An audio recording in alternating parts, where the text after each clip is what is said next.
Wake up, grab a brush and put a little makeup. Shit, brush teeth, wipe, shit again, eat breakfast, wipe again, uniform on, wipe again. This was the morning routine for me and many others. No matter where you're from, as soon as the time hits 7 AM, it's time to get ready for school.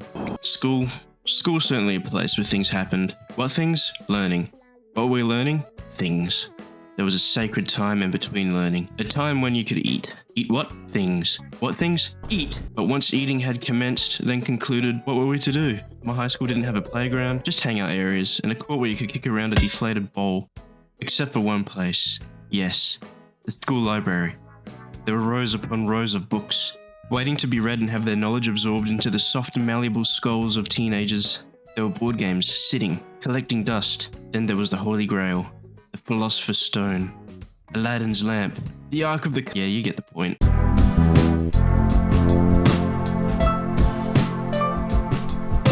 Computers, technology, processing, the whole shtick. Our school had not one, but 2 computer labs. Although one was reserved for actual work, the one in the library was free for all to use. But wait, restriction. Obligatory 1984 reference. Big Brother was watching, and by Big Brother, I mean the IT intern who's probably being paid less than minimum wage. What does this mean? Access to websites was limited, and YouTube was constantly flipping from blocked to unblocked. Good luck browsing Reddit, Instagram, or any other type of image forum. But that didn't stop me, and many others, from bypassing these barriers. We were mischievous. We would find unblocked versions of websites and look at funny images using Google Images. Within these 30 minutes of freedom, there was nothing that could be done to stop us from having a good time. Lunch wasn't about eating, it was a prerequisite. So with our bellies full of processed meats, cheeses, and Red 40 approved by the Australian Institute of Food Safety, the real question was asked, what do we do now? We all turn our heads slowly to the library simultaneously, and with our God-given 30 minutes of playtime, we would spend it in that building. We would play games, not just any games, cool math ones. But wait,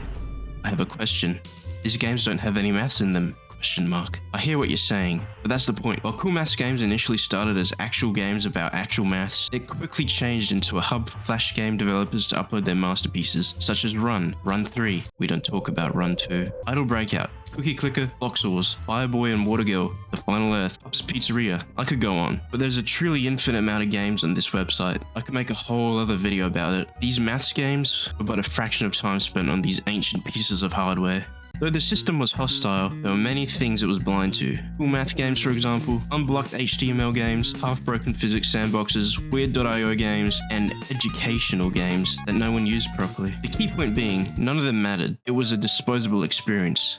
But it had an emotional core. Typing nonsense, seeing unexpected things, passing the mouse around, sharing the keyboard, and spending time with those you watched gross out videos with. Those people are the people I remain close with. A bond that can never be broken because we watched something we shouldn't have on the school computers. Then the bell rings. It's 1:40 PM. 1 hour and 40 minutes until the bell rings for dismissal. You and your friends exit the library in a disorderly fashion and get ready for the next class, knowing full well you'll be back tomorrow. That's how it's done. That's how you make it through high school. Not by crunching out 50 assignments, slogging every day up the stairs to class, or by waiting anxiously for your report. No.